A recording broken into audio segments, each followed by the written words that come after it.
Hi, everyone. Welcome to the Urban Forestry Committee meeting. Today is Thursday, July 18th, 2024. Pursuant to Chapter 2 of the Acts of 2023, this meeting is being held remotely. We are recording the video for future watchers. I'm going to also try to keep up and see if we have any other folks here, but we can start the meeting by going through introductions. I'm Vanessa Bukili. I'm the Senior Urban Forestry and Landscape Planner for the city and interested in all sorts of tree things, tree planting, tree protections, and related everything. So let's go around the virtual room and introduce ourselves in alphabetical order. We'll start with Ajwa. Hi, everyone. My name is Ajwa Ampanit. I'm an upcoming freshman in college, and I am a youth member for the Urban Forestry Committee. And we'll add in our associate members too. So Allie, you'll be next. I can't hear you, Allie. I see you're talking. Really? Now I can hear you. Oh, okay. There you go. I'm Allie Bernard, and I'm a tree enthusiast and certified tree keeper, and I'm an associate member of the committee. Breck, how about you next? Hey, hi everybody. I'm Breck Miller. I'm the city tree warden. I handle most of our street tree maintenance. Forestry. Hi, everybody. I am Dorothy Supit, member of the committee, and just here to support the trees to grow and expand them and maintain them in the city. And I apologize, somewhere between 6 and 6:30, I'll have to, I'll listen, but I'll have to turn off my video for about 10 minutes. Marion, I think you're next.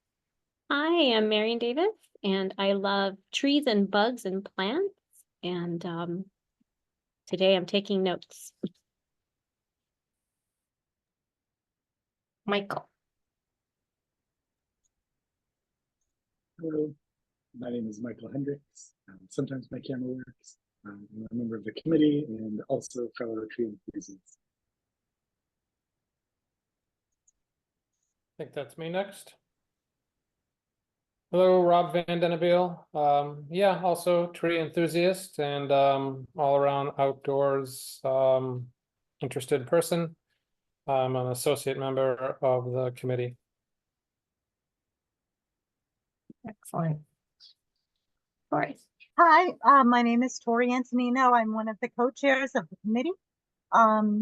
I specialize in ecological landscaping and like to take out people's lawns and put in meadows and working on making connections so that our pollinators will have safe places to land. Thank you.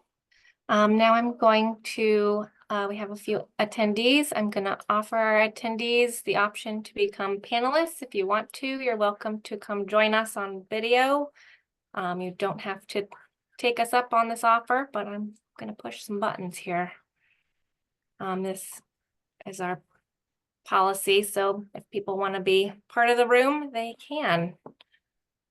And if you don't want to be part of the room but do want to speak, you can feel free to raise your hand at any time, and I will try to keep an eye on you and then allow you to speak. Hi, Juliana. Do you want to introduce yourself? Just a second. Yes. Hi.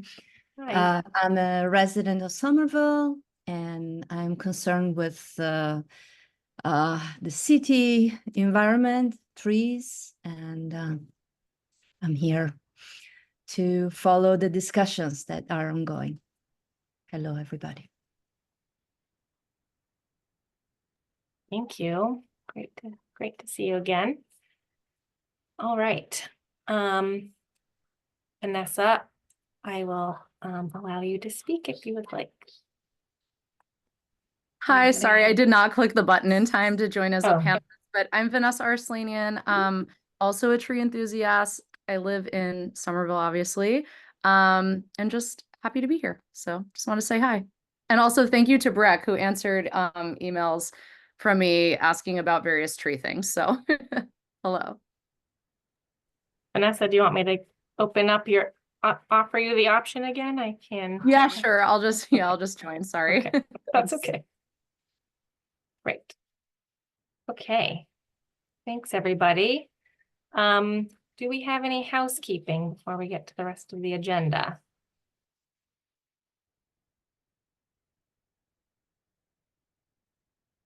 Hearing none. Let's open it up for resident concerns. Anything anyone from the committee has heard or any of our attendees, if you have any specific concerns, now's a good time to bring them up.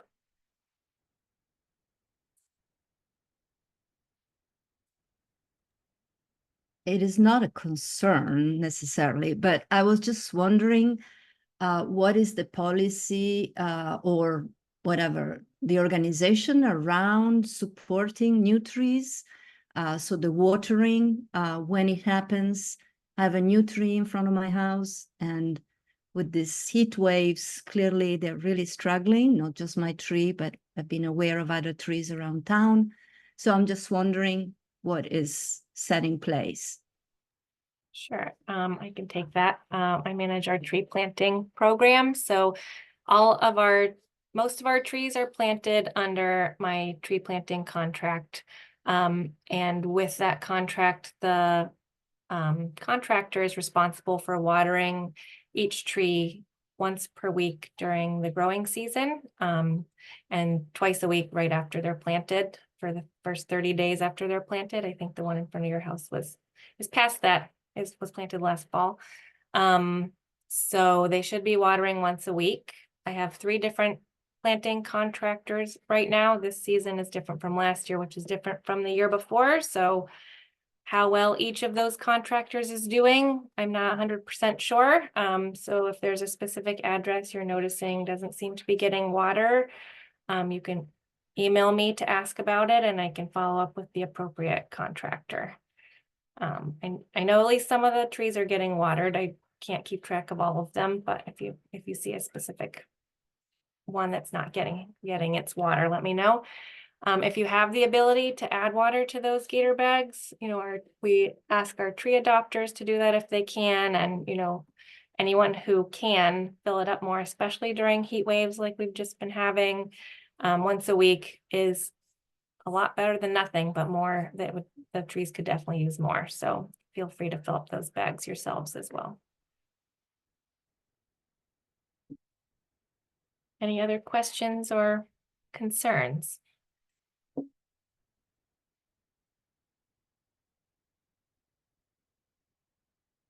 Corey. Yeah, I just want to know, Breck, are you going to be getting into any of the like the emergency removal of trees today? We had one on Boston Street that was like, whoa, that was there yesterday, and someone very efficaciously was able to take it down. I think it like dropped a huge branch.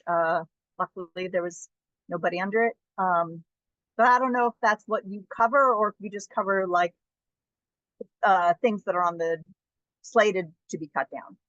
Yeah, I cover the emergency stuff too. So if if there are specific trees that you're interested in discussing, we definitely can. I need to refresh my memory on the Boston Street tree.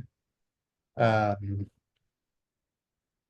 if it was fully removed, basically, it was a situation where it failed and what was left was either dangerous or not viable. Yeah, that was it. It's a bit of a shock. Vanessa, do we know if Anne would like to be elevated? It's not the word. Promoted. The people. And Ryan, let us know if you want to be on the panel.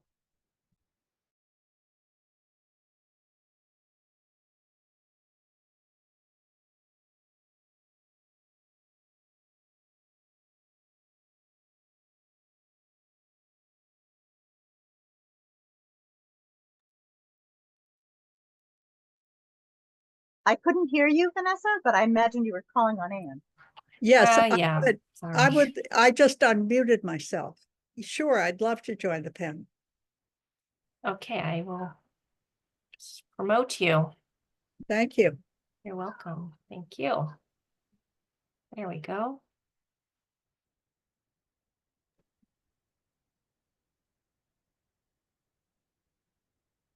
Hi, Anne. Do you have Hi, any resident concerns today, or do you want to introduce yourself? always. Uh, well, I live at Cobble Hill, so my deepest concern is preserving the berm and the trees. And I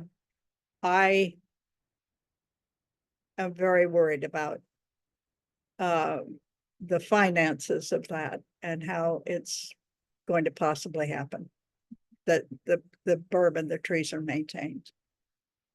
Because the land is perceived as real estate, and the environmental, what the contribution to our lives and to East Somerville is not taken, doesn't seem to have any voice other than ours.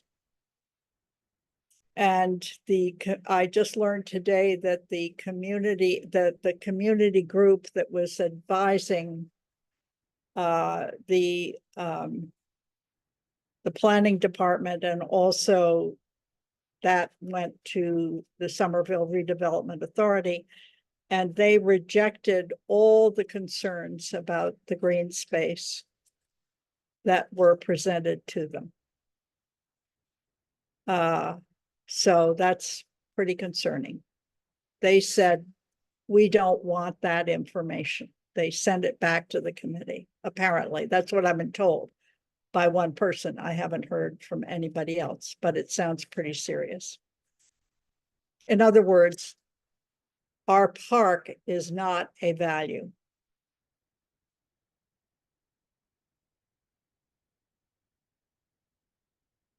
And just a point of clarification, when you say, are you saying that the CAC, the Community Advisory Committee, rejected the concerns of the green space? No, I'm saying the CAC voiced large concerns for the green space as something quite extraordinary, which it is. And the Somerville Redevelopment Authority rejected those concerns outright as not having any voice. So I'm feeling very worried about the prospects, given that it looks like the amount of money the city is going to have to pay is to the former owner, is going to mean that the park will be subdivided and open to being demolished. So we're not there yet, but it's I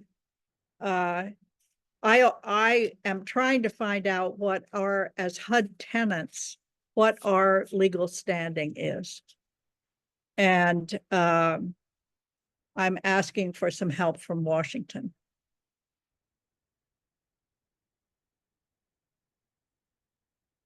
Before the upcoming debacle.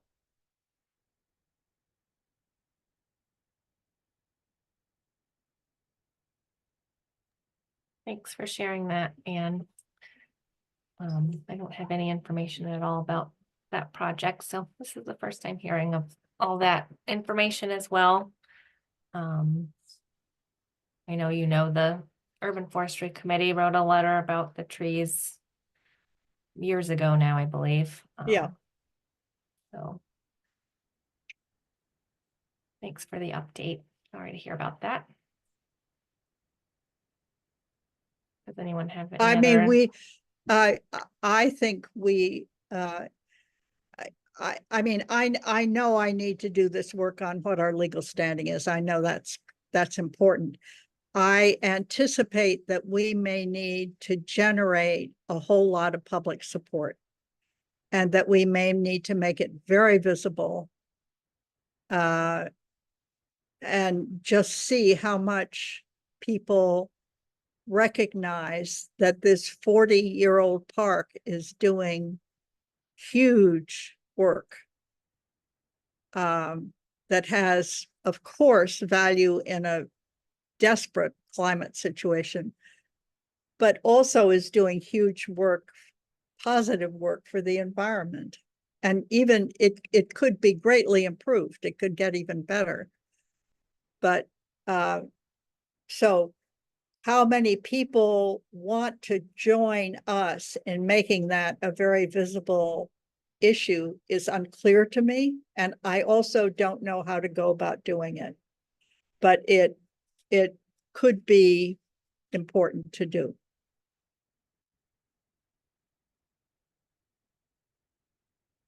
Absolutely. Just to make sure everyone knows what we're talking about.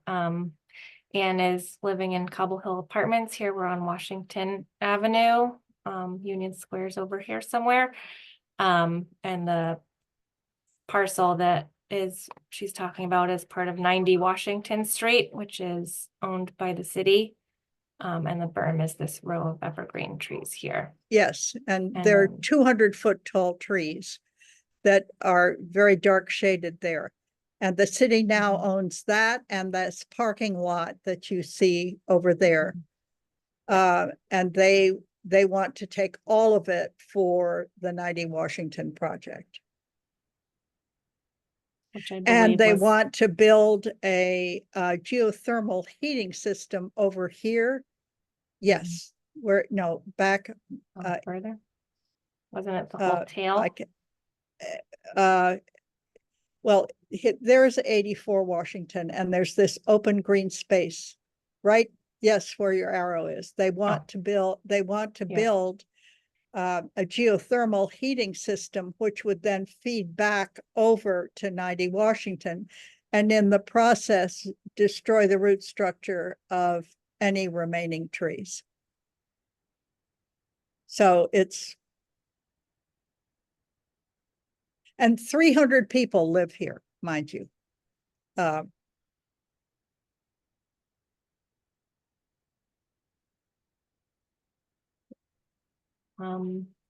See some hands raised. Vanessa, was your hand raised about this or something else? This is something different, so Okay, if I'll others have skip you comments for on- now. Okay. Yeah.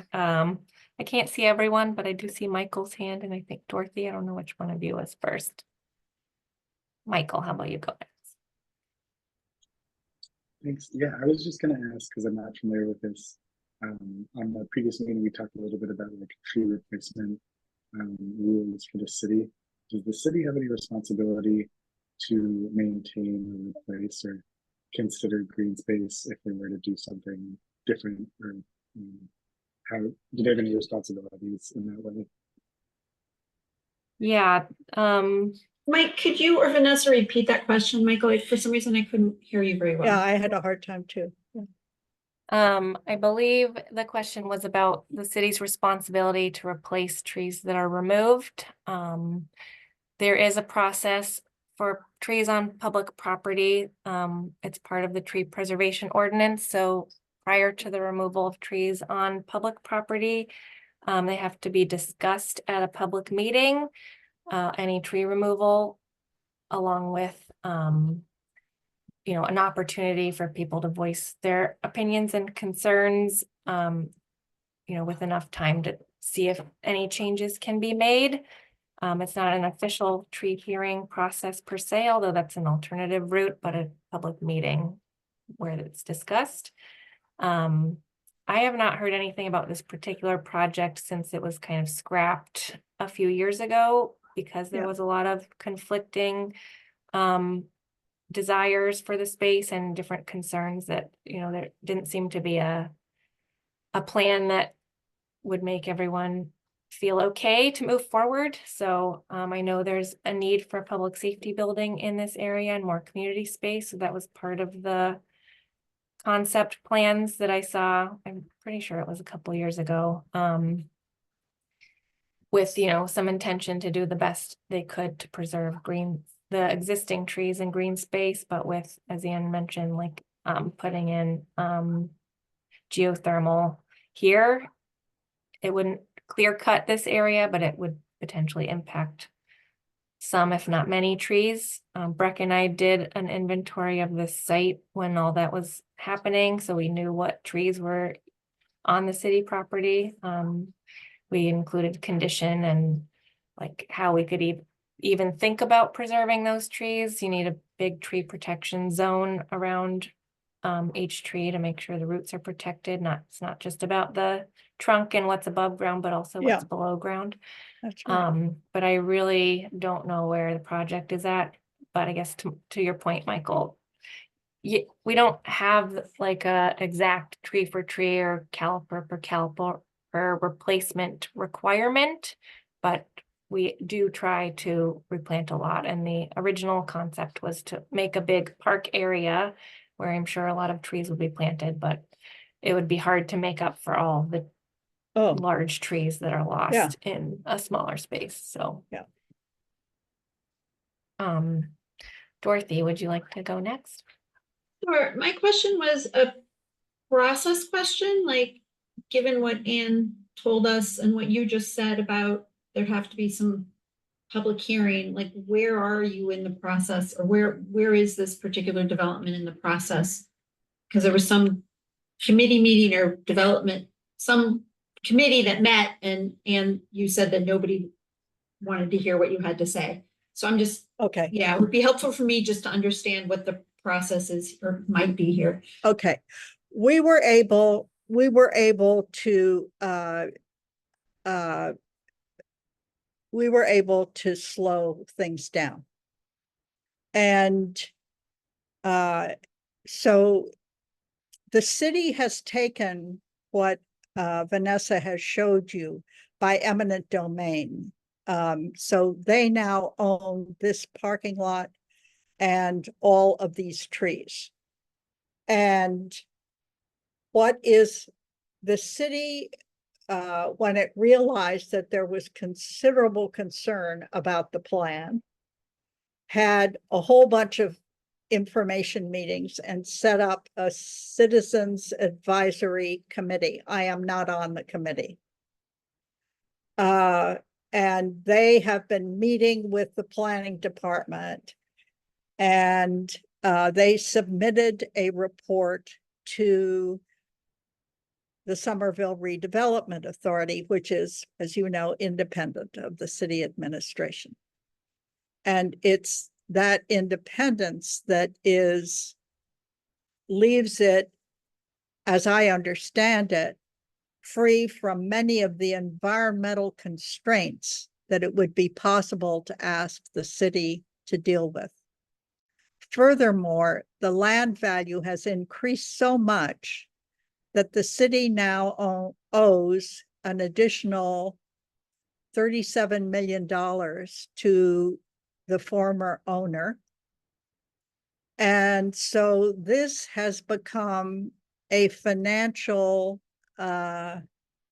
gold mine for the city to recoup the 37 million that it has to pay, probably. It has appealed that decision, but that we'll know in September.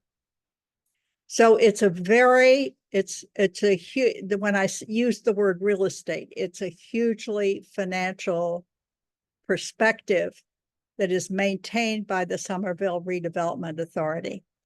And unfortunately, economics is also not yet up to speed on describing the monetary and financial value of nature's productivity. Economics is way far behind on that. There are people working on it, but it's not part of the common understanding of the economic value of that park. not in the real estate sense, but in the environmental productivity sense. So we don't have that argument to give to the Somerville Redevelopment Authority. And they are free to deny the CAC, the Community Advisory, they're free to ignore the Community Advisory Committee. How'd I do? Is that clearer? Okay. Thank you, Anne. That was helpful. Good. But then I guess the next question, or the other part of my question was, is how is that related, Vanessa, to what you said about the public hearings about the trees? Well, there has to be an actual plan before we can even have that meeting. So I'm totally out of the loop, as I mentioned, so I don't know where the plans are at all. So it's not the, most people in most divisions know to contact me and Breck with tree issues. So I hope that I will be looped in when the time comes or before the time comes, so we can try to help think through any strategies to preserve as many trees as possible. But right now I don't know anything. Thank you. So Anne, is there anything that you would hope the UFC could do for you right now, or just keep thinking about it along with you? Oh, and just keep being thinking worried? about it. And I Okay. mean, if there are, I mean, this is outside of your committee, so, but the more awareness we generate of how catastrophic this would be for the residents of Cobble Hill and for I mean, we are in an environmental crisis. And we can't afford to lose as many trees and open green space in a polluted area, a super polluted area of East Somerville. And the entire process of removing it would increase the pollution and decrease the productivity, in addition to really destroying our quality of life. And it doesn't seem to matter. So your thoughts on how to generate attention would be deeply appreciated, because I don't think we have the skill base at Cobble Hill. So, but that also I understand is outside the committees. But it's certainly, I'm being frank about my concerns. Thanks, Anne. Marion, do you have something to add? I was gonna ask, has there been any media coverage of the tree? I know there's been media coverage of Washington, of 90 Washington, but has there been any media coverage of the trees in particular and sort of the environmental aspect of this story? Or have there been op-eds published?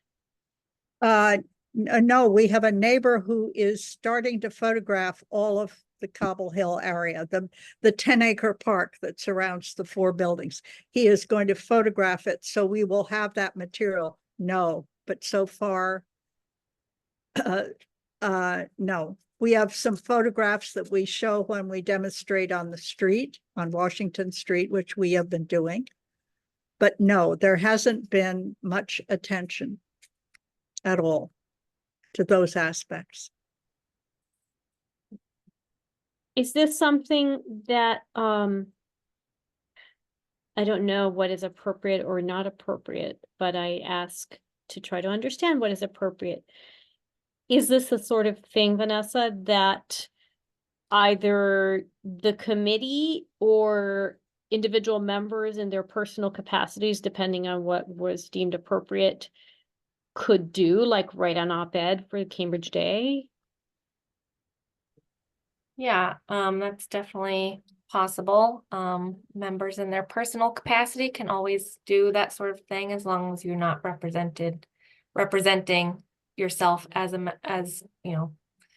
as a member of the UFC, because then people assume the whole committee is with you. If you want if anyone, if we want to vote on an op-ed piece that the committee supports, we can do that in a meeting and vote on it, for sure. That is an option. Is that something that people might be interested in?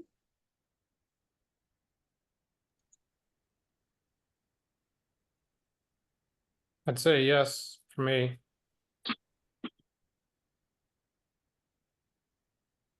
Yeah, as a quick note too, if I hope this is on point not to speak out of turn, but if Anne's comfortable sharing your email here, then people on the call could individually reach out to you as well. Sure, I'll be glad to do that. Yeah.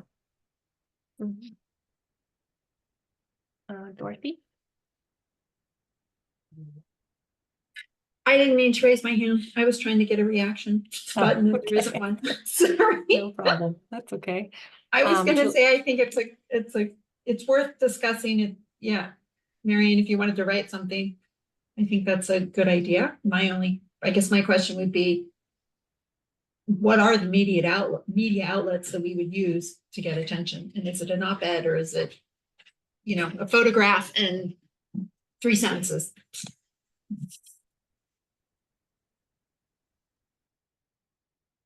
Juliana, did you have your hand raised about this topic?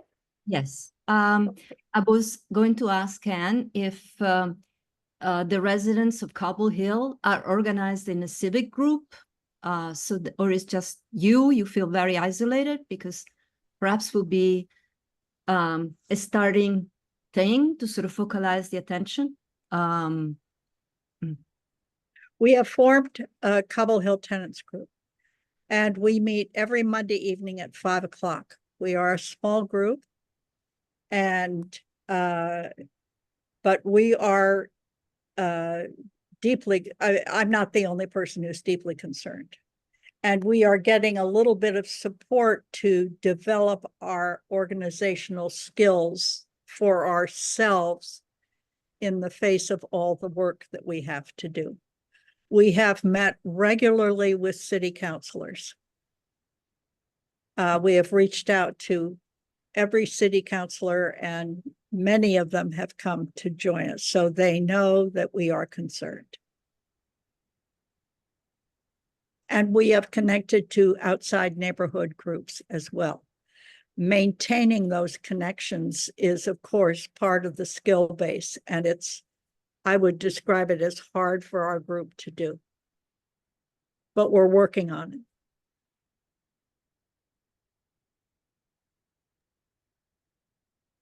Okay, well, it sounds like, Marion, if you're interested in maybe working with Anne and writing something up, we can look at that as a committee in the next few meetings. I don't know how immediately urgent this is, if there's an upcoming meeting about the project that we need to make sure we vote on something by, but if not, we can aim for the next meeting and At the Okay. moment, there isn't. Okay. It's more like September, October kind of thing. Okay. Great. Thank you. Just oops. Go ahead, For Tori. reference, I put a memo that we wrote about this chat. Amy Myrtle wrote this. I forget when it was published. But I think a follow-up, something to follow up on it would be helpful. I guess I've been trying to look at the Somerville Redevelopment Authority's most recent meeting, and it looks like that they met in executive session around, I don't know, do you know if they made any decisions in the June meeting regarding the property? It looks like they went into executive session to discuss the litigation. Yes, they did not, as far as I know, and I just found out about the fact that they had rejected the CAC's recommendations today. But my understanding is that they're on hold until the city's appeal about the $35 million that it wishes not to pay is recognized or rejected. So everything is on hold until the appeal decision is made. And my understanding is that could be September or October. I am very concerned about how quickly the Somerville Redevelopment Authority can then decide to do something and the power that it has. So I don't know how to pay attention to their next moves, particularly because they do meet in executive session frequently.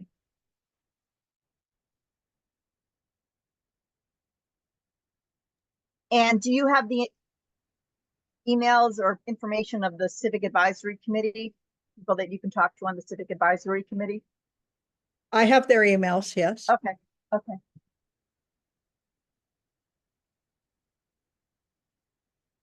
I have emails, not of everyone, but at least 3.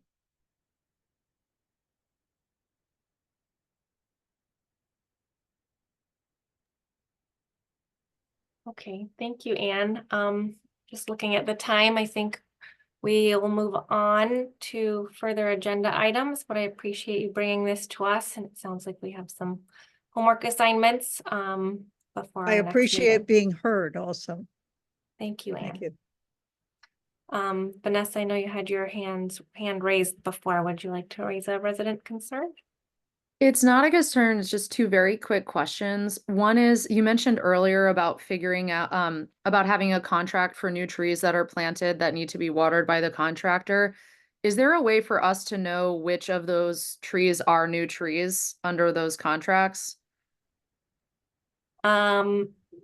Yes-ish. The public space and urban forestry webpage has maps of trees that were planted every Okay. season.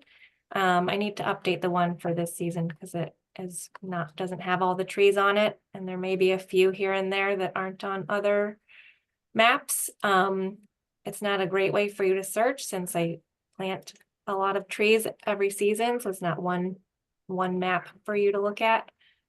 But that's one place to start. Okay, thank you. The other question I have is, for the removal of a tree on public property for which a public hearing is required, is this the committee that holds that public hearing, or could like the planning board, if they're, deciding on a project and it involves removal of trees, could that be considered the public hearing? So a public hearing to consider the removal of a public shade tree, so that's trees along our roadways. That has to be a public hearing, which has very specific rules. We hold those separately. Breck holds those. They're usually, we usually only do a few a year because we do our best not to remove trees that aren't dangerous. For the public property ones, like city, property or parks, those can be in any type of public meeting. We often, for park projects, we'll just have a park project meeting and discuss removals at that meeting. And I try to keep the Urban Forestry Committee in the loop on when those meetings are happening. They sometimes do occur in our Urban Forestry Committee meetings as well, but usually it's either a park project meeting or an urban forestry meeting. I guess the high school project had its own meeting. So like if a project already has a regular set of meetings, we usually combine it with those. Got it. Thank you. Mm-hmm. Okay. I'm going to move us down on the agenda. So next up is updates from the city. So I have a couple things to discuss here. Tree inventory update is the first thing on the list. So I wanted to let you guys all know that you use our tree inventory regularly, and we last completed a full inventory in 2018 is what I call it. It sort of spanned from 2017 to 2019, but most of the data was collected in 2018. So it's been, 6 years now. So we're doing a full new tree inventory update. I'm not sure exactly when the data will come online, but probably in the next few months. This inventory project is being completed by Davie Resource Group. They won our bid. And we're doing a really cool inventory. I'm very excited about it. It's a smart tree inventory. So they are scanning all of the trees with a LiDAR scanner and taking 360-degree view camera photos of each tree. And with that data, they're going to make a digital twin of each tree so we can see the branch structures of the tree. We'll know more about the percent canopy that's alive. We'll know the height of each tree, the size of the canopy, how wide it is. And we'll have pictures of each tree as well. So our inventory is getting a refresh. We're doing all public trees, so all of our street trees, all of our parks trees. I included trees on privately owned public spaces, so publicly used trees, I guess I'll say, so it will be very cool, and it will be available for the public. Maybe not all of the fields because it can be overwhelming, but a lot of this information will be available to the public. And included in the inventory is 90 Washington, so that we will know more details about each tree. Good, great. Any questions about that? Get some thumbs up. Awesome. Cool. Well, I will also present it when it's complete so you can see how it works. My next item is pilot project tree well at Broadway and Dixon. This is not a very fun thing to have to tell you, but you may recall that the Urban Forestry Committee spearheaded some pilot tree well projects on Broadway. We planted 4 tree wells with a bunch of native understory plants, as well as smaller bare root trees, to see how planting smaller trees would work on our streets and how other plants alongside it would fare. Some of them are doing well, and one of them, unfortunately, that was doing well got damaged by a contractor. This is Broadway and Dixon. The well used to be much larger. They were doing some sewer rehab work on the street, and the contractors decided to just keep going with their digging without permission, and very heavily damaged this well. You can see there's not much left.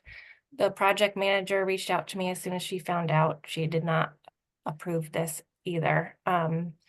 So she has vowed to replace the plants or do whatever is needed to make this right. But unfortunately, we did lose this. So I wanted to make sure you guys all knew about it. It was not planned. It was not permitted.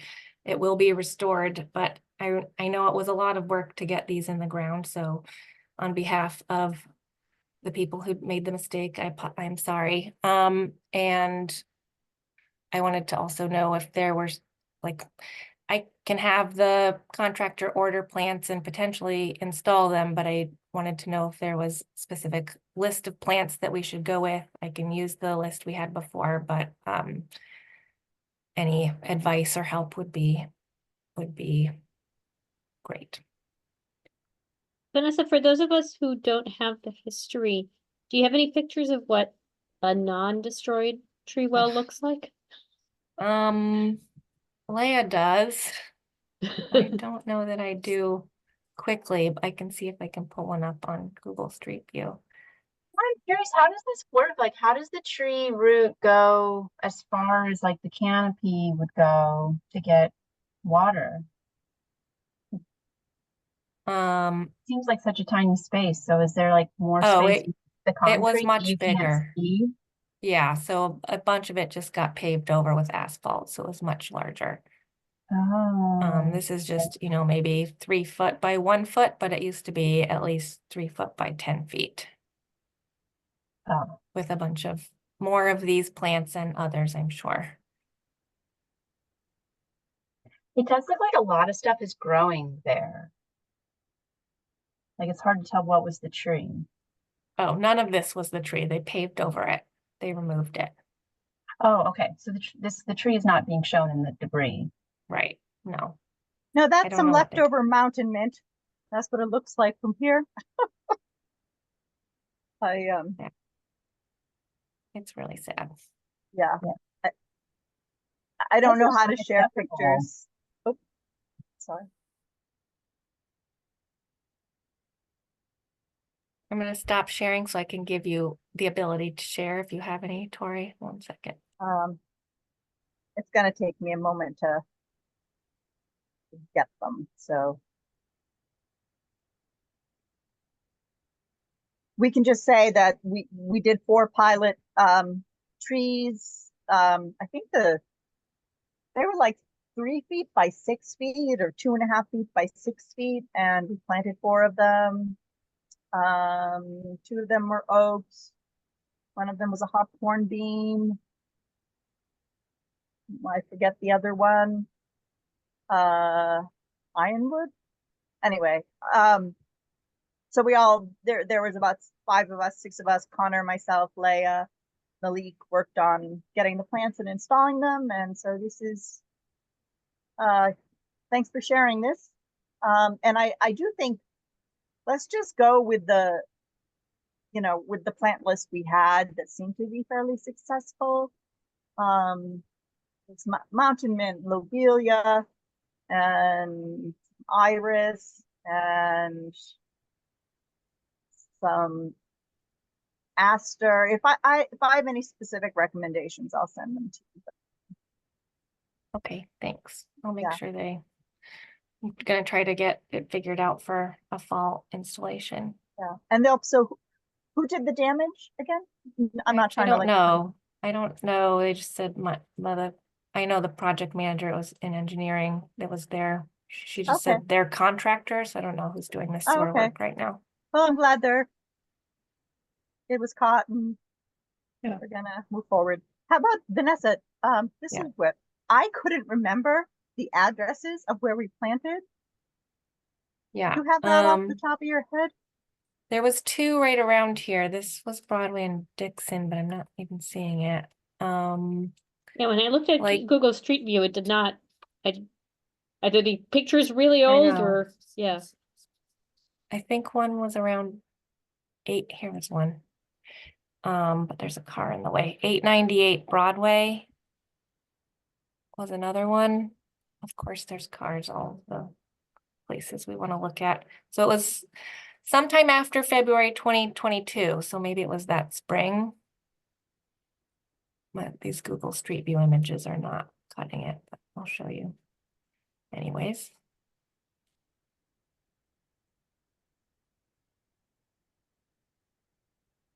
So here's one, for example. Not sure the tree made it in this one. But the plants are doing great. That's 898 Broadway. And then over here at a couple houses down, you can see the edge of one, but I can't see either very much. A little bit better. They were really small trees when we planted them, so some of them are doing better than others. Some didn't make it so well. So I have a question about how to combine trees with other plants, because I always learn when you're planting a tree to like get rid of everything else around it if it's a street tree, because then other things are competing with the tree. So Yeah, is that like a different like approach, or you have to do something different to make that successful? So we were doing this as kind of a pilot of twofold pilot of we'll planting smaller caliper trees on streets make it. And then we'll planting plants. Well, we'll understory plants, will they be able to make it? And how do they do with the tree? Tori knows a lot about companion planting. So there are certain plants that do well with trees, like in a forest. It's not just a tree all by itself. There's lots of other things around it. So it doesn't have to be barren, and some plants can help hold the moisture similar to mulch. So sort of a green mulch concept. you can't plant any plant around a tree though. Like I see sunflowers sometimes and I discourage that because they grow so fast and so big. I feel like they're definitely competing with the resources for trees, but some of the species that maybe don't use a lot of water can be good companion plants and things that are naturally found near those types of trees. It's a bit of a challenge to figure it all out for sure. So I lean on Tori for advice. Well, part of this for me was pushing back against the narrative that there's competition. And I reached out to Doug Talamy and asked him to weigh in. Like, is this a real thing? Do we need to? And he's like, no, like plants are going to hold in moisture. Green mulch is going to hold in moisture. So it's sort of, I mean, perhaps sunflowers are different, although I have sunflowers growing in tree wells that just popped up and the trees seem to be doing okay. So it's like sometimes we hear like, oh, this is these are best practices, or this is what we've heard, and I just wanted to put it to the test. And I don't know, I just didn't believe it. I mean, I don't think they compete for nutrients. I think they create a soil network with mycelium that transfers nutrients to one another and probably holds in moisture better than just a bark mulch. So that was a thought around those. Is there a place where you can find like the authoritative guidance on planting trees? Because I only go off of like, I went through a tree keeper course, or like I went to tree steward DCR training or something. But I don't have like a book to point to, or like, so is there like for people who want to be like more scientific about how to plant trees or like street trees, where should we look? I feel like there's always more research that needs to be done and is being done, but the ISA guidelines are often cited and used. There are a bunch of different manuals that the ISA puts out. Unfortunately, they're not free, but they have guides. Maybe some are free. And then best practices manuals that go along with those. They're Do we probably have not access to talking them? about companion plantings or anything like that. I think I have a copy of them, but a hard copy you could borrow, but it's not like a online resource, unfortunately. I can check the library. Yeah, potentially. So I haven't read it, but the person that Tori mentioned is pretty renowned for his knowledge, Doug Talamy, and he has, I'm sure, several writings and maybe several books, but I know he has a pretty authoritative book that's out there. I've seen multiple Facebook groups that are serious about nature and gardens and things, and they all speak very highly of him. And one other thought, it's obviously What's the name? Somebody Doug, put it- Doug Talamy.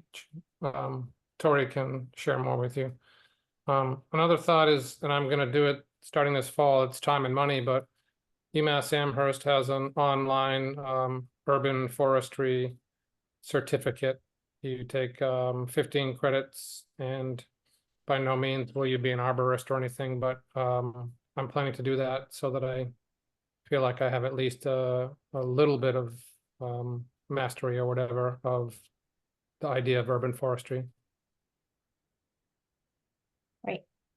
We do have a little bit of money available for trainings if Urban Forestry Committee members find trainings you're interested in, reach out to me and we may be able to pay for it through the city.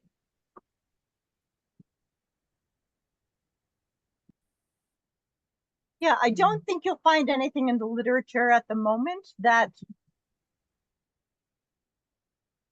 well, I don't know, but I don't think you'll find literature about green mulch vegetation around tree pits being helpful. Not seen much yet. Yeah, Much, if but I anything. haven't researched it. I think it's cool we did a pilot then. Yeah. And I guess we'll see how the pilot's going. I've definitely heard like that leaf mulch is better than bark mulch. Mhm. Yep, leaf mulch Um, provides more nutrients and is also better for pollinators, as we learned in our pollinator action plan. Mm. We're not using it on street trees because we mulch so infrequently, it would just become dirt too quickly. So bark mulch stays a little bit longer. Does anybody know, sorry to interject, where do you get leaf mulch? I feel like it's very hard to find. I've never seen it at a Yeah, regular I went looking nursery. for it. I couldn't find it either. I know some Mhm. places must have it.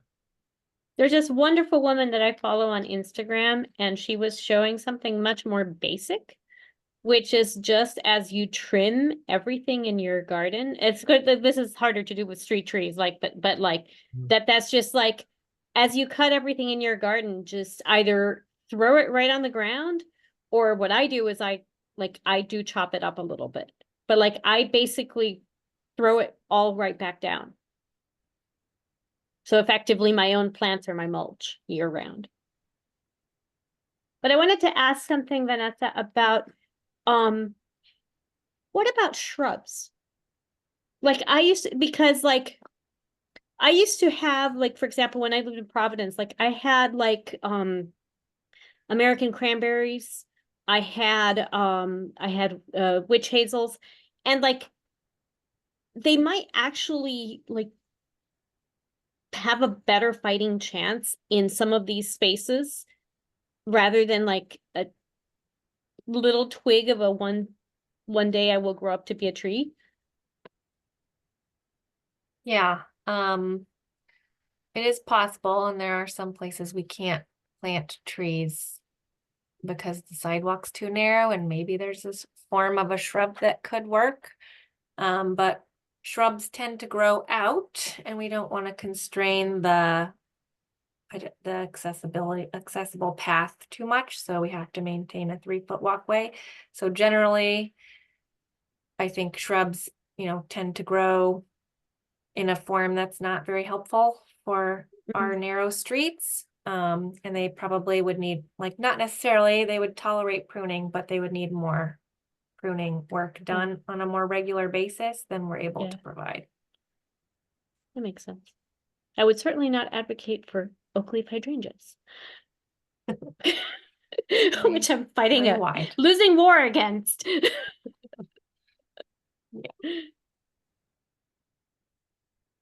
Okay, so oh, Tori, are you raising your hand? We might be going far afield, but I'm wondering if we can have this discussion again in the SAP. I have not called a meeting in a long time. I forget the acronym now. Basically, the planting advisory group. So that way we might be able to have a conversation before we choose our street trees for the fall. Because the argument could be made that serviceberry, is like a shrub and can have like all different growth forms, but we're picking ones that have more single stem, and we could potentially find single stem witch hazels. And as you said, Vanessa, it's going to require us to keep a little bit more of an eye on it, but is it worth it to try some of these that might be able to have success under our overhead wires? The unicorn eludes us still. I mentioned American cranberry because American cranberry, for me, was reasonably well behaved. Whereas some of the other viburnums seemed to be all floppy, American cranberry seemed semi well behaved. But I do remember, cutting it, but it was pretty upright. Are you part of the SAP Subcommittee, Marion? Sounds like you might be a good Yes, addition you if you're are. interested. Oh, you are. It's the Species Selection and Planting Protocol Subcommittee. Is that a native? Is that comes up as exotic or cultivated? And, That's- or, is that right? American cranberry. Oh, no, really. no, sorry. No. That does look native to here. Okay, well, I am gonna wrap up this item, but Tori definitely would be great to touch base about some species. We do have to get that meeting on the books soon, so we can think about fall planting for species selection. So let's set that up before our next UFC meeting. Thanks for the input, everyone. Okay, next up is city tree removals. Correct.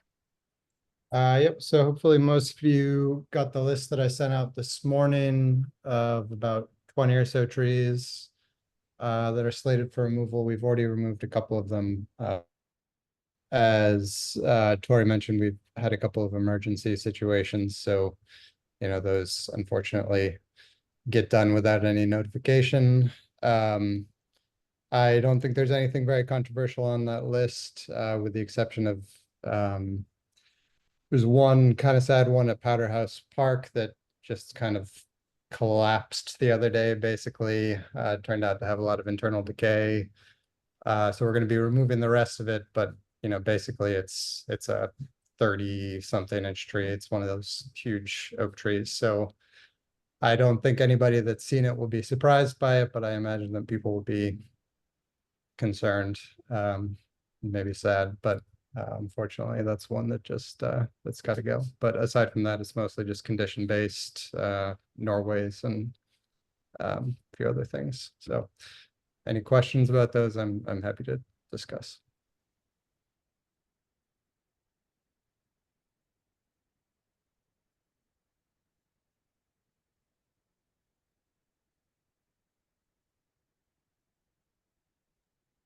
Okay, not seeing any hands raised. So I'm going to move on. Next agenda item is private, thank you, Breck, by the way, private tree removal permits and exceptions. That is our Google list that Malik has updated. So I'm going to share my screen for that. Share. Okay. So the first tab here is the exemptions tab, and it's from the start of the spreadsheet to now. So I'm just scrolling down to the bottom here. Looks like there's a number we have not yet informed the UFC about. So exemptions to the tree preservation ordinance includes the removals of dead trees or hazardous trees. We need photos or an arborist report to confirm that, or trees that are not significant either because they're under 8 inches or because they are a tree of heaven of any size, or other invasive species that's less than 24 inches diameter. So those will get exemptions. So we have a number here. I'm just gonna slowly scroll so you can So I ask a question about peruse. that.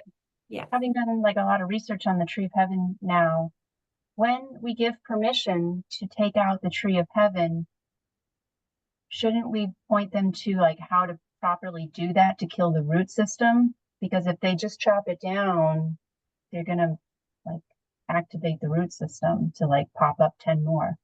Yep. Yeah, that is something new that has come since you've joined the committee, Allison. So once we approve that tree of heaven document, we can definitely send that out. It won't be required that they have to follow the guidance because it's private property, but we can at least give them the information. Cool. I'm pretty sure you've been informed actually. We just haven't updated the spreadsheet about some of these since the date was back in 2023, but just a number of various trees. I'm pretty sure I still need to give access to the spreadsheet to our new members. I apologize. I will make sure you are on this. So you can peruse at your leisure. Lots of tree of heavens I'm seeing are dead trees.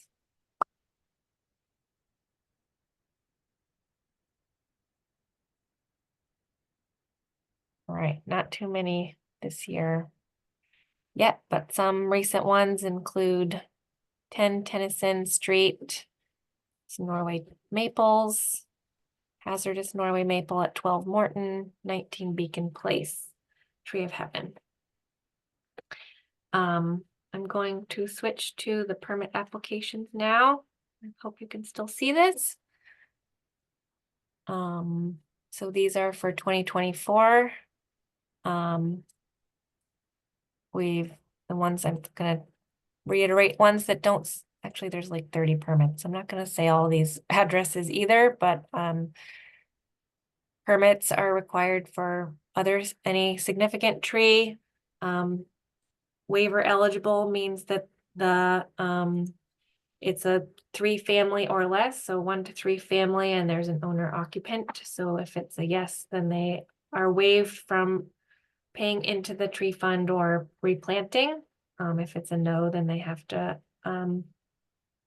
replant the same number of caliper inches they're removing, or pay into the tree fund, or a combination of the two. So there's a number: 200 Inner Belt, 15 South Street, 38 Day Street, 81 Raymond, 10 Putnam Road, 35 Richardson, 59 Dartmouth, 16 Broadway Place, 11 Fremont Street, 16 Adams Street, 38 Tennyson. Some of these are still pending. You can see in the issued column.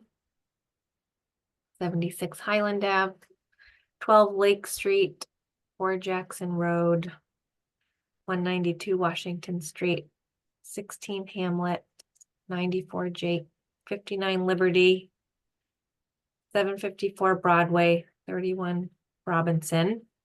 Are we almost done? There's still a lot. I'm gonna stop rating them all because I feel like this is a waste of time. That's next door to my old house. Oh, nice. Line Street, Spring Hill Terrace, Powder House. Some are still pending here at the bottom. So I know that was a lot of addresses, and information. Any questions? I can't see everyone, so feel free to jump in if you have any.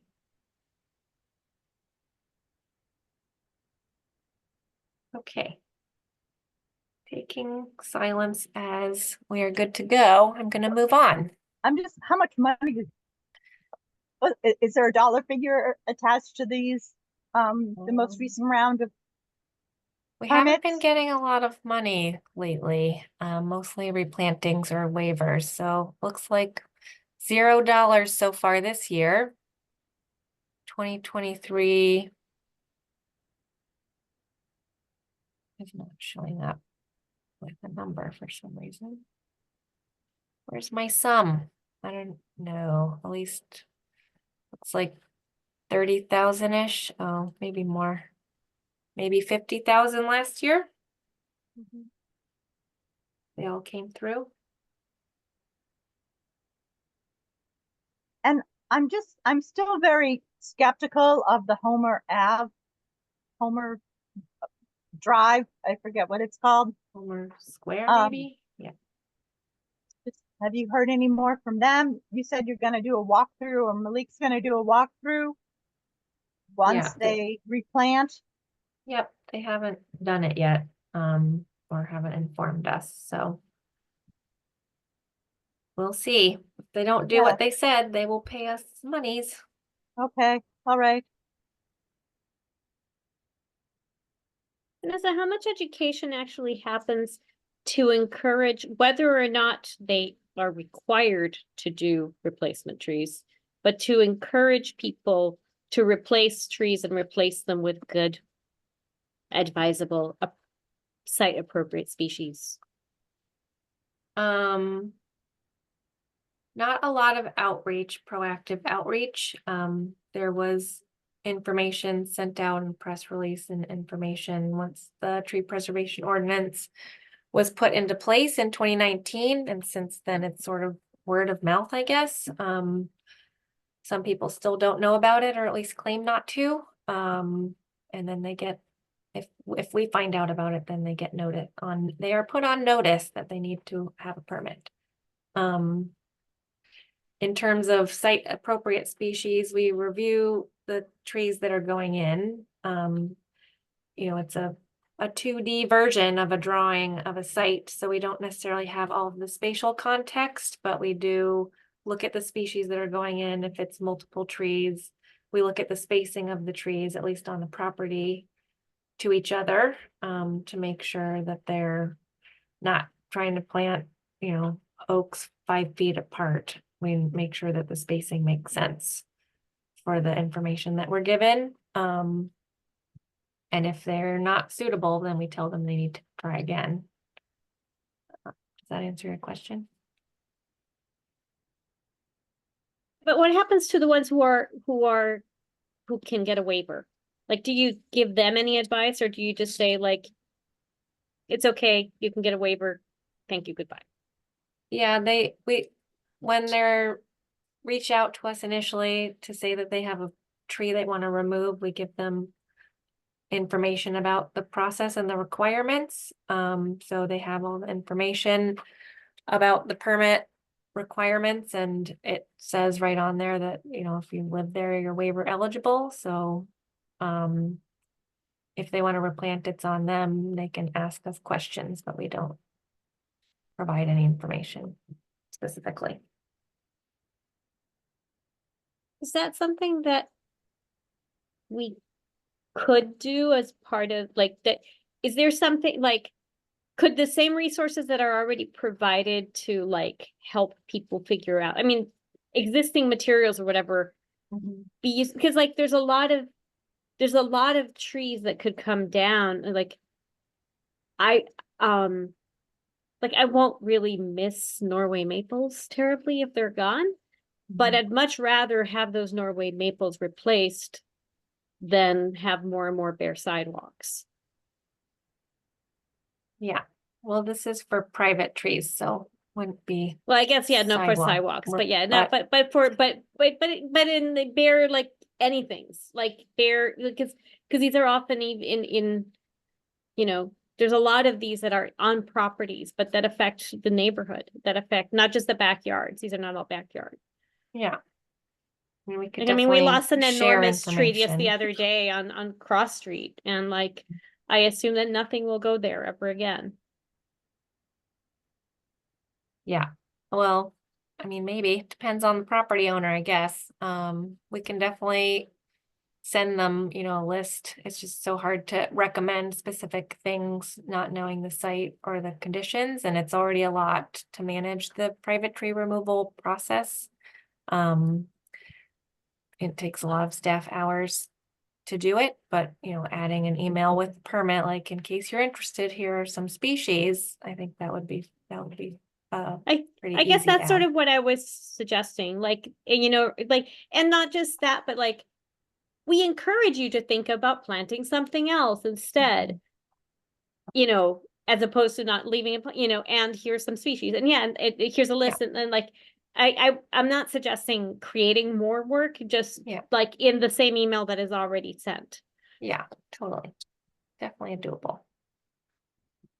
Great idea. Something to, I'll put that on the agenda as well for the SAP meeting. No, it's SAP. That's right. Species Selection and Planting Protocol. Yeah. Shout out to Connor. So I was just thinking, Vanessa, like, you know, what I've been recommending to more and more of my clients is that they plant trees much closer together, that you plant 2 oak trees like in a grove. Like there's 2 in my front yard who was squirrel planted there. And so if one were to fall down, like they hold each other up a little bit better than, let's say, having a 5-foot oak in the middle of your yard that is gonna fall on your house. Like this is, it's not, I have not lived a long enough life to have seen this come to fruition to see what happens, but I've been encouraging more grove type species. So they're taller and smaller in diameter than kind of being so big that it's just is like almost economically impossible to care for them. So I don't know if, and it's not just oaks, like an oak and like kind of doing mini Miyawaki's or just groves. And yeah, I don't know if you thought about that at all, but that's kind of the direction I've been going for city properties. Think about that. I definitely Yeah. want trees to be able to grow in a healthy way that's true to their form, and the bigger they can get and spread out more, the more environmental and ecosystem services they provide. So we don't want people to get away with planting a bunch of trees where they're going to have to thin it out. You know, we're trying to get replacement of the ecosystem services of trees that are removed. So, you know, yeah, something definitely considering planting closer together than, you know, their full extent of canopy when they're mature, but also don't want to do too close together where they're just gonna remove half of them anyways or more. Yeah, well, it's kind of like you think about let's say you did like a Miyawaki forest to sort of replace a 30 caliper inch tree. You're gonna get a lot more biodiversity and ecosystem services than just a single tree. So I'm sure, yeah, there's I guess that's my 2 good cents places to think about that for sure. something to think about.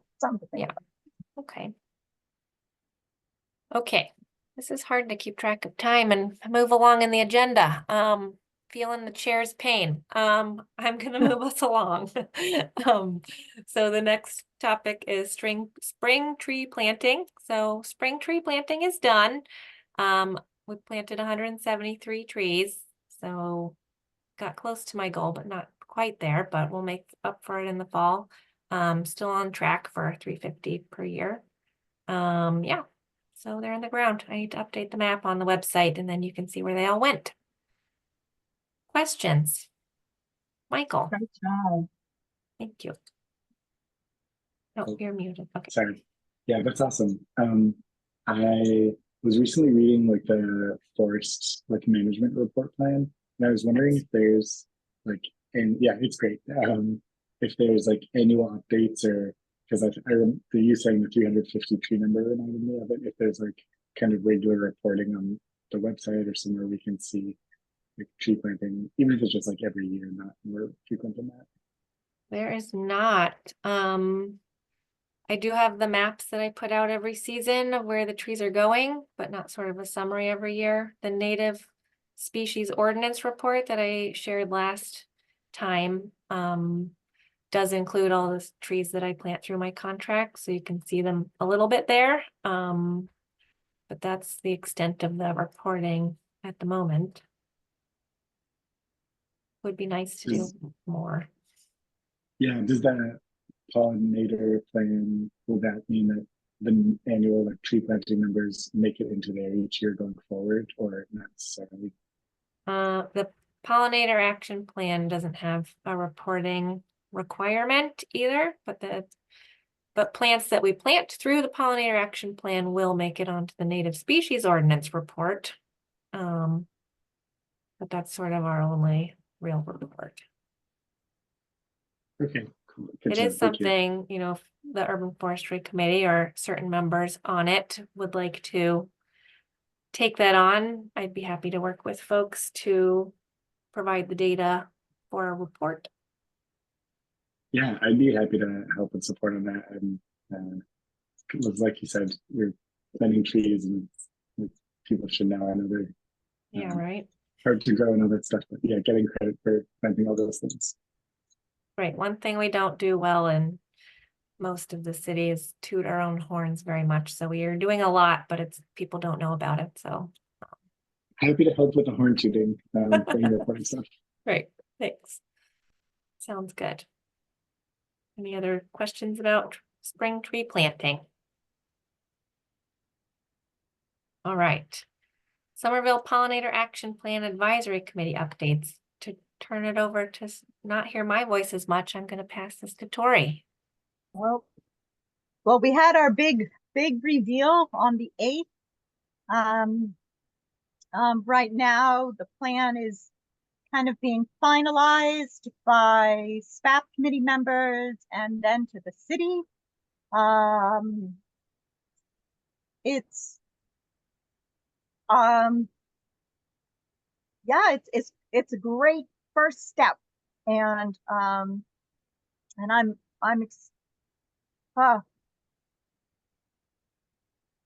uh, you should check out the pollinator garden at the high school.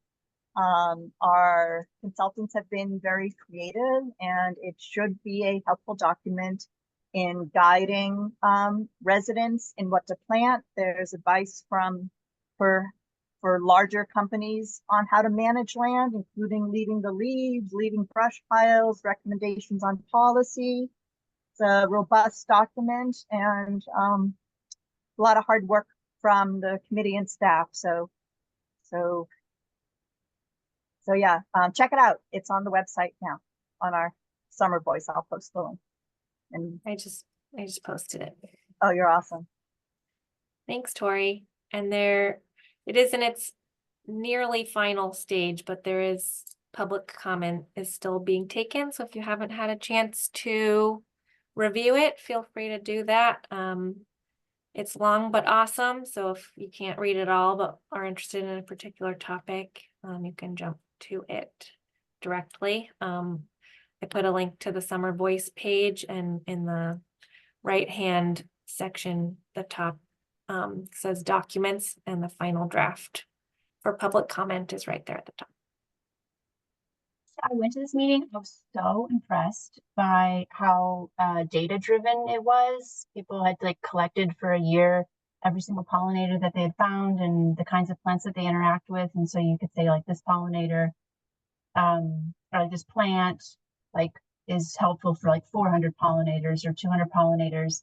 And then those recipe cards are super cool because it can be so overwhelming to like start over with your garden. But to say like, this is how much space you have. I get shade or I don't get shade. So like it narrows down of the 40 recipes, like these would be the best 2 or 3 to go with. And then there's like a giant spreadsheet that like indicates like the colors and again, like, is this good with shade or is this good with like acidity or whatever. It was so impressive. I can't believe that all of that work was done in a year. And there are some recommendations for including trees there as well, which I also thought was really cool. I almost wonder if there's something to do in a little bit of parallel with them, because like, for example, I'd love to plant a giant tree in my space, like a 200-year-old tree. But then you probably don't want as much competition, and it probably wouldn't like fit into the pollinator recipe, but it provides other benefits like to birds and squirrels and other wildlife. So I don't know, I just thought it was really, really impressive. I do think that some of these links don't work. Maybe that has already been communicated, but I did try to like pop into some of these links on this page and I couldn't get them to open. So maybe just something to double check. On the Summer Voice that was page, from like a week ago. Like I looked a week ago. On the Summer Voice page or in Yeah, the where document there's itself? like 8 different documents. Okay, if there's anything you can't find, let me know particularly, but yeah, I'll have the manager double check. Thank you. Great. Okay. Good stuff, people. All right, next up on the agenda is the tree preservation ordinance updates. That is me, and I have no update since last time. I still need to move it forward. I'm setting up a meeting with some other staff, and then we'll bring it to the city council in the fall, probably. So,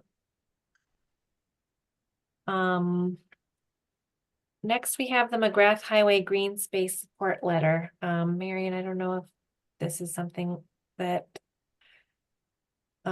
we should still keep on the agenda, if you'd like to speak to it at all. So we had a meeting with several people from the SAS group that had written the letter, had a meeting with the mayor and with Brett. And wait, Brett, no. Yes. Who do I Chris? actually mean? Chris. No, who do I actually mean? No, not Chris. No. Brad. Who do I mean? Brad. I was like, I know I'm getting the name wrong, but why am and basically there was a lot of like from what and I'm speaking about this not in my capacity as a UFC member, but as a member of the little group from SAS that is working on this. So we have a meeting with the mayor, and the mayor indicated that and Brad both indicated that they basically support everything in the letter that had been sent. Like there might be little arguments over specific little things, but like that in concept they supported everything, especially the idea of making better use of the land. And Brad said he's gonna try to arrange a meeting with Mass DOT. There was also an indication that the people from Mass DOT are very old-fashioned. And that the secretary, who would normally be a great ally, is at the moment in a difficult situation. So just because she's taken a lot of heat lately from other issues. So I still think that highlighting, like, part of my role at that meeting was to be the crazy plant lady.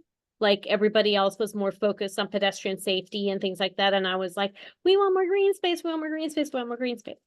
I think that there is room for that. I don't know. It's like I'm having a hard time figuring out what to do. And even what our role should be. Like,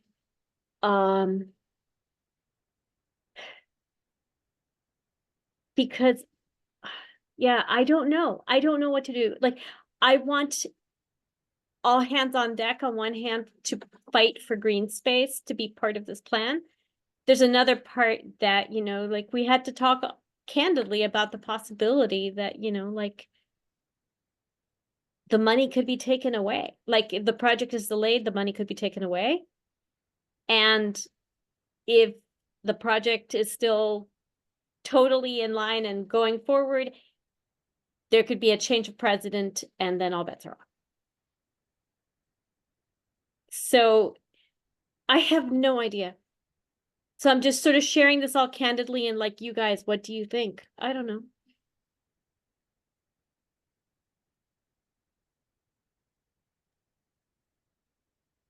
Thanks for your advocacy on this and the summary. I don't know what to do. For those of you who don't know, Brad Rossum's the director of mobility at the city. So he must be the city lead on the MassDOT project here. It's always a challenge with these big projects. There's a lot of competing priorities. So yeah, it's tough. Marion, have you got support from the mayor? Has she weighed in? The mayor was supportive. She offered to reach out to the secretary. I think that may be something where she may get a friendly nudge or two from participants at the meeting. There's also, but it's Brad is still the main person handling things. And he was very supportive. He was very cool. I felt a little bit bad because I was like, so Brad, you're like a really, really progressive streets guy, but like what about like green space people? And he sort of like, he bristled a little bit at that. He was like, we have all those people at the table already in our, so, the sense that I got from him was that, they're keenly aware of these things, and they just don't sense this enormous receptiveness from MassDOT to do much more than they've already done. But Huh. he was still being supportive to try to get us to have a meeting.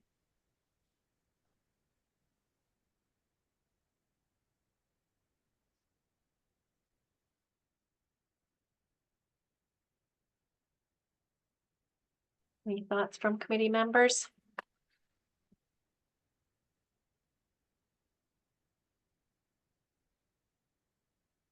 You know what the timeline is, Marion?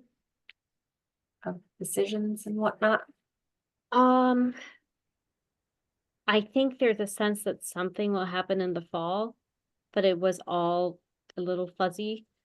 Is And this Brad something a meeting or like? they No, start well, they're work, supposed to construction? do, no, construction's years away still. But it is, let me figure, what did I write down? They said this is going to be, they expect that construction bidding would be 3 years from now for 2027. Oh. So, yeah. But he was hoping to try to arrange a meeting sometime in August between the advocates and the MassDOT people, but I don't know.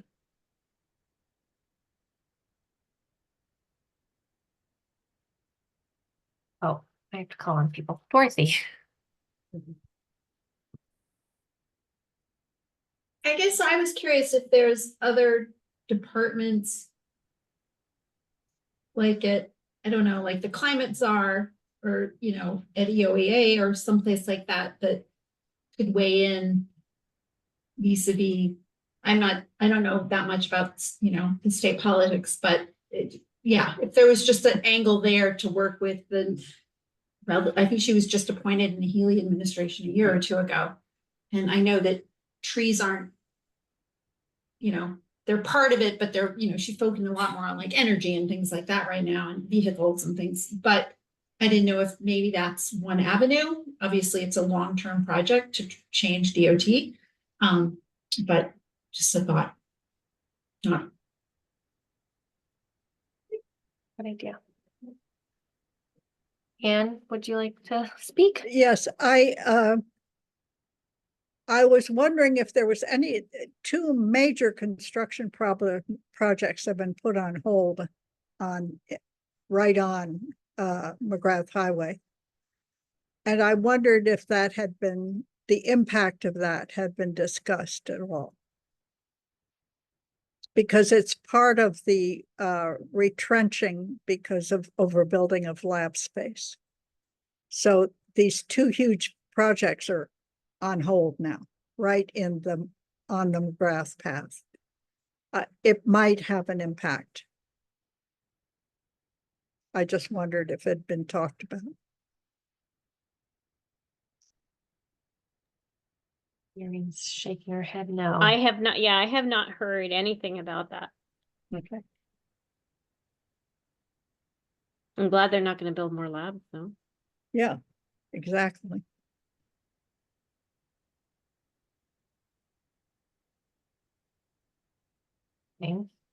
Anyone else have any thoughts or comments? What to do?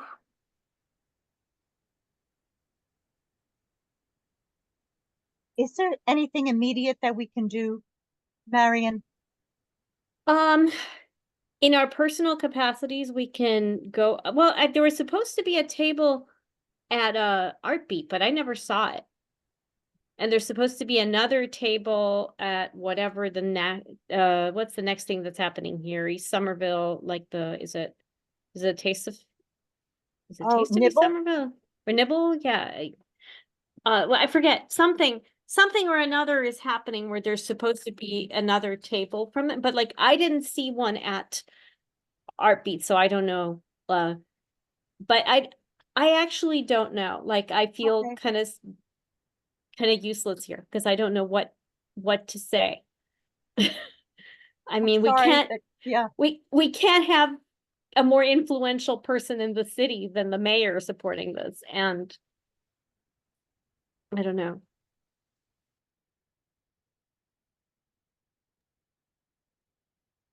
Sounds like you're doing a lot, and maybe it's, yeah, hard to make changes that we want to see with so many players, but if there's, another letter or something that you'd like UFC to add our support to, we can definitely discuss that in the future, or I recommend you keep us in the loop if you can, if you're going to go to, hopefully there'll be more meetings, and keep beating that drum. I will definitely keep people informed, and I will look out also for opportunities for the committee and its individual members to weigh in. Thank you so much for keeping this on the agenda. Thank you, Marion. All right. Next on the agenda is urban forestry related job postings and RFPs. I do not have the website pulled up. I believe our senior senior planner role in public space and urban forestry is still up on the website. We're still hunting for that position. And last time I had mentioned the horticultural RFP for some of our parks maintenance. In case you looked for it and you were like, what the heck? It got pulled because we hadn't, we just need to have some more internal discussions before it's posted for good. So it'll go back up soon. Does anyone else happen to have the windows open to look, or in the interest of time, maybe we can skip it and I can put links to those in the chat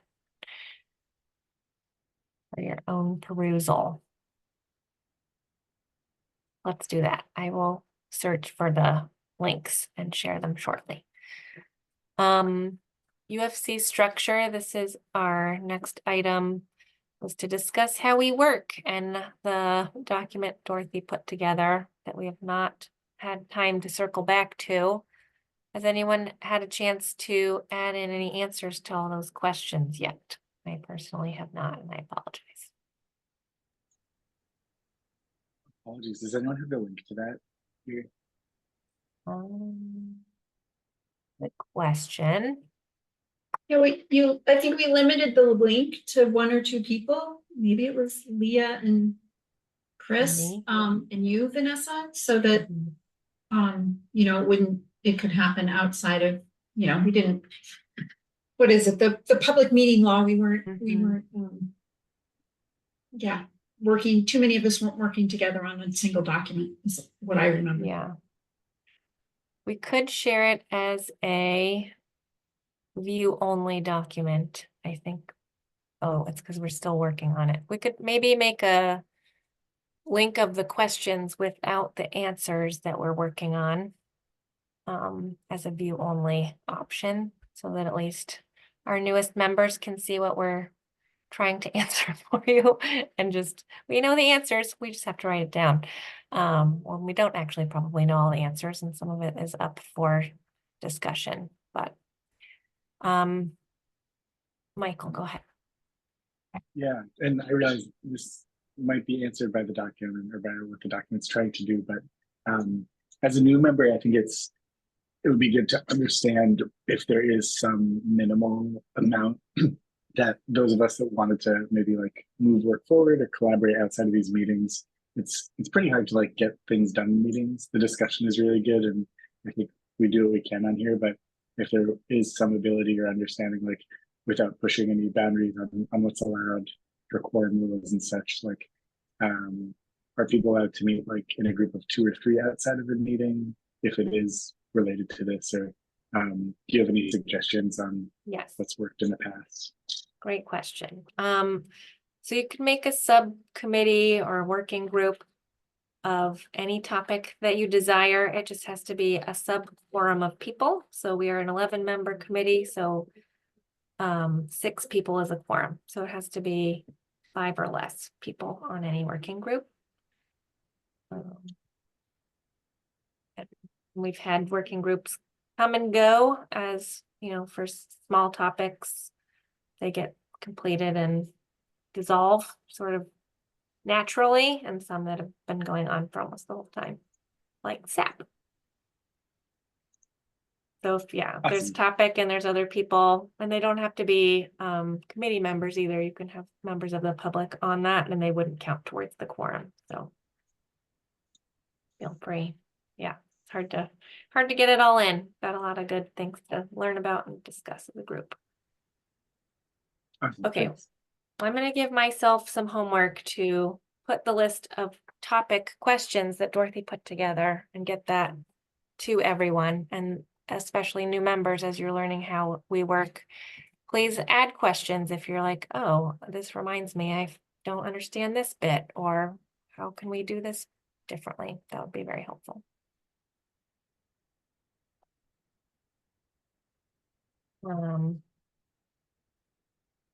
Cool. Let's move on to ongoing work updates. Shoot, we only have 10 minutes left.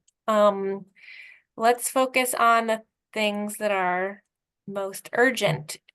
I can take things out of order. Does anyone have anything on the agenda that they'd really like to discuss today that we haven't gotten to yet?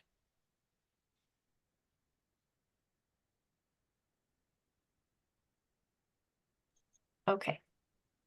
No big calls, so we'll go in order. Adopted tree program. I think we don't have a real update, or Doris, do you have something to say? So Leah reached out about deciding which type of inventory we were gonna do, whether we were gonna pilot the new one or the old one. So I will commit to piloting the new system this weekend and see how it works in action. And I can respond to that email. Okay, thanks, Doris. I was also gonna respond to her as well that we may not need quite so much information since we have this new So- tree inventory. It's Yeah, gonna that was cover my all the next trees that have question. been planted. So like checking on the adopted tree tags and making sure they're up is important, but maybe we don't need all the nitty-gritty details Right, right now. Like yeah. right. It would be more May- the or- status of stakes and bags and tags. Yeah, but even that, like I can see, well, yeah, probably, yeah. So let's touch base, but it can be a much more streamlined process this year, I think, with the inventory in place. Michael. If there's any work or any help for there, I'd love to be involved supporting the Adopt a Tree program. If there's email threads you want to CC me on or anything, love that program. I think Leah's the leader of that program, so I'll let her know that you're interested. Yeah, Right. when we do eventually get out to do the inventory, I think all of us signed up for different regions, so I'm sure we can parse out some if you're interested in helping with some of the field data collection as well. Yeah, really anything. It sounds great. Thank you. Okay, moving along to outreach. Arbor Day was awesome. Most of you guys were there, which was amazing. We did it right after our last meeting. We had pretty good amount of constituents come by, residents, whatever, people, and a whole bunch of urban forestry committee members. Gave away some cute planties. We were there right when there was a Little League game or something at Conway Park. So it was a fun backdrop. I did not take very many pictures, so if anyone has any, that would be awesome. Please send them to me. The mayor was there for the first half or so. She helped me set up. It was amazing. Anyone else want to add their 2 cents to the event, about the event?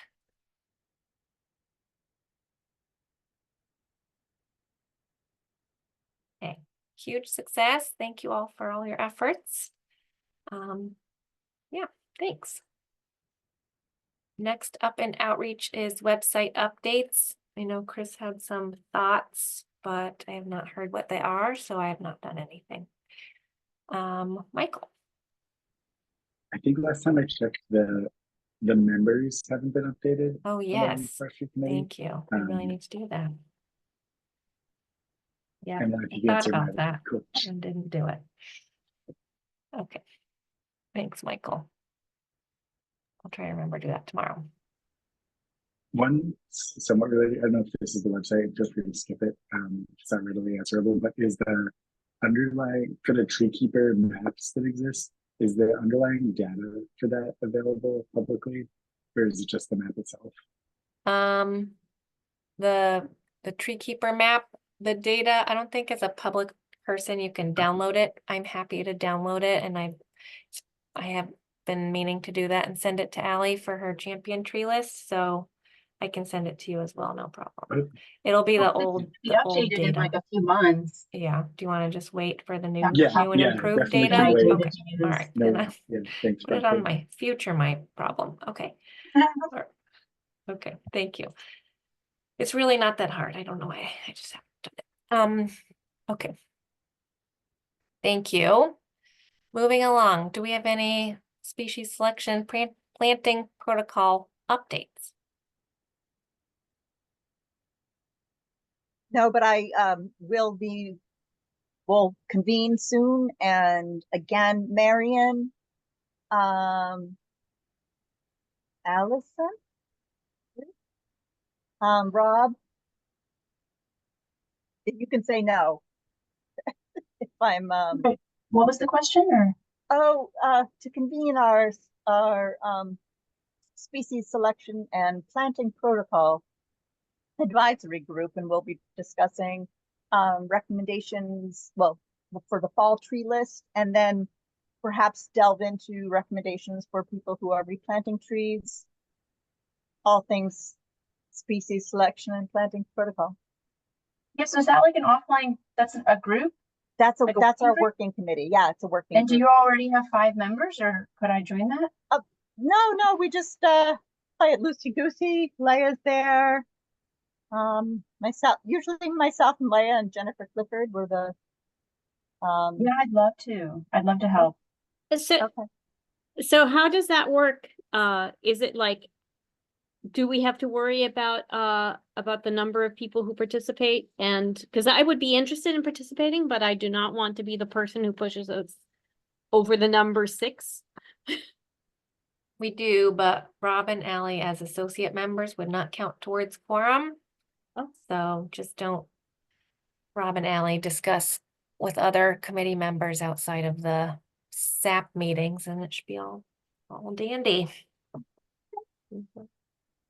Yeah, so it's just Leia and myself and Marion. You'd make 3 if you'd like. Yeah. Yeah. Any other takers? I'll probably reach out to Renee Scott, see if anyone's like, oh, XYZ, I know a person who'd be really interested in this and wants to kind of be part of the UFC as someone who just wants to do some work, just recommend them my way, and I'll add them. Tori, is that the kind of thing worth reaching out to people that are on the people that sign up at meetings or at, outreach events? They put their name in the e-newsletter, and a lot of them don't want to be on like this committee, but they want to be involved in other ways. Is that a possibility? Yeah, I think that makes sense. It would probably make sense for us to hammer down a time and then invite people. Would that make sense? Okay. Yep. Sure. That's a great suggestion, Dorothy. Thanks. Yeah, Tori, if you just put like a little blurb in the time and send it to me, I can send it to the list. Okay. Mhm. Okay. One second.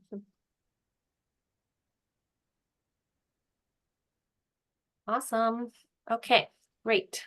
3 minutes. Yikes. Somerville's most wanted weeds. It's Calla's baby, so I think if anyone has any updates, speak now or wait till next meeting. Yeah, go ahead, Ellie. Yeah, I wanted to add Tree of Heaven. And I was wondering if we could maybe also add something that explained how to get rid of each of these things, because some of them you can like rip up, I'm sure, you know, like a dandelion, but other ones are a little bit more involved. And so if we move forward with like Tree of Heaven guidance, whether we use our own guidance or we just want to like point to wherever we feel is authoritative, you know, like Rutgers for this one or Penn State Extension for this one or something, to say like, hey, if you're going to try to get rid of these 5 in your yard, these are the ways that you would do it. Thought that that might be a cool like next step. I wanted to say one thing though about that, and maybe, so I don't know. I do not have a degree in anything plant related.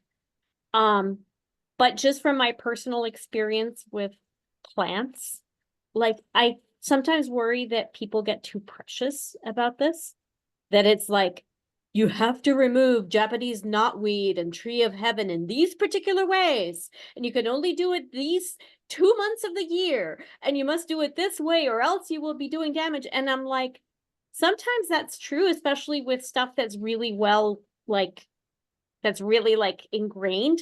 But like, I ripped out a whole bunch of Tree of Heaven that was like this tall in like the gravel on the side of my house, and I'm pretty sure that I did not cause catastrophic damage by doing so.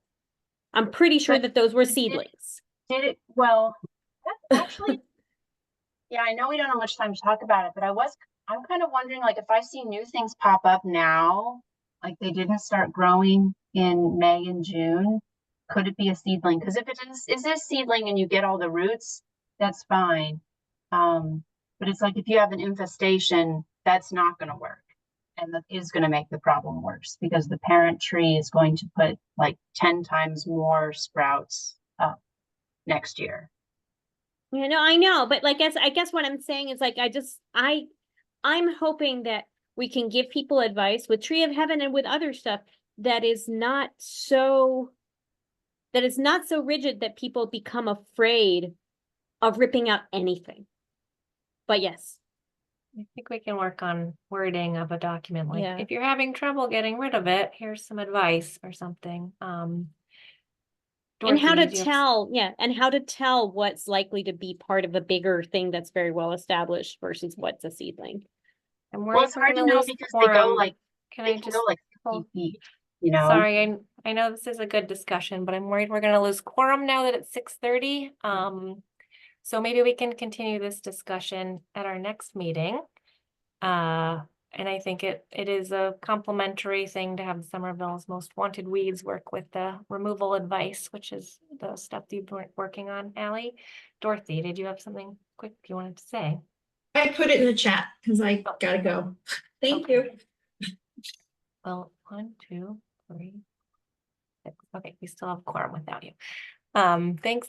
Okay, thanks, Dorothy. Okay, so I think that's something to touch base on in the future for sure. The poster is sort of a simple thing, but having an additional layer would be useful of getting rid of weeds. Since we're at time, do people have just a few more minutes to wrap up these things, or should we call it here? I'll just say one tiny little thing. And I personally am guilty of, I pull out native weeds too, if I don't like where they are in my garden. But I think it would be great to have a list of perfectly fine, keep them, the pollinators like them weeds.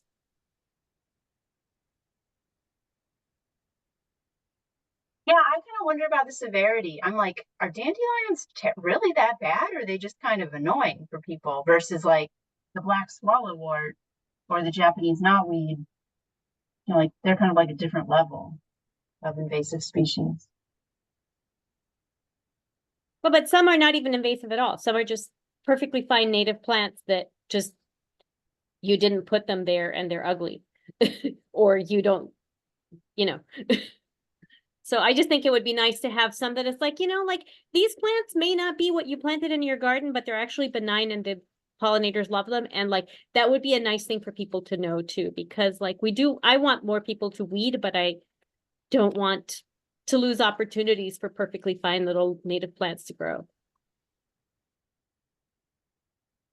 I know the pollinator action plan includes like some weedy plants, so I think there's a lot of sort of complementary documents out in the world. And having many different lists can get overwhelming, but definitely, additions and more discussion can be had. Tori, it looked like you wanted to say something. Yes, I do have wanted to. So in one of the appendixes, it references some of our documents, and on them is most wanted weeds, which I think we should just cut from the, SPAP. I think we should just cut from SPAP because it includes like daisy fleabane and a couple other, like maybe horsetail. So that was going to be my advice to the consultants until we have something a little more honed up, because horsetail is covered in Virginia tiger moths, and daisy fleabane is wicked good for a lot of our really small pollinators. So just want to put it on your radar. I will also make that comment. Okay, great. But yeah, I see what Marion and Allison are saying. All right, well, I think the weeds are not going anywhere for better or for worse, so we can continue this discussion next time. I sent out the minutes, but like minutes before our meeting, so we can wait. If you want more time to review those, we can wait to approve those minutes. So maybe it being 6:34, is there any last comments before the final motion of the meeting? All right, motion to adjourn. Thank you all for your time. Do we need to second? I don't remember. I don't. Seconded. Okay, thanks. All All in right. favor? Hi. I don't think we have to roll call vote on that one, so. 6:34, correct? Yeah, Yeah, 6:34. okay. Thank you very much. Great discussion as Yeah. always, and I will see you next time, if not before. Bye. Bye. Bye.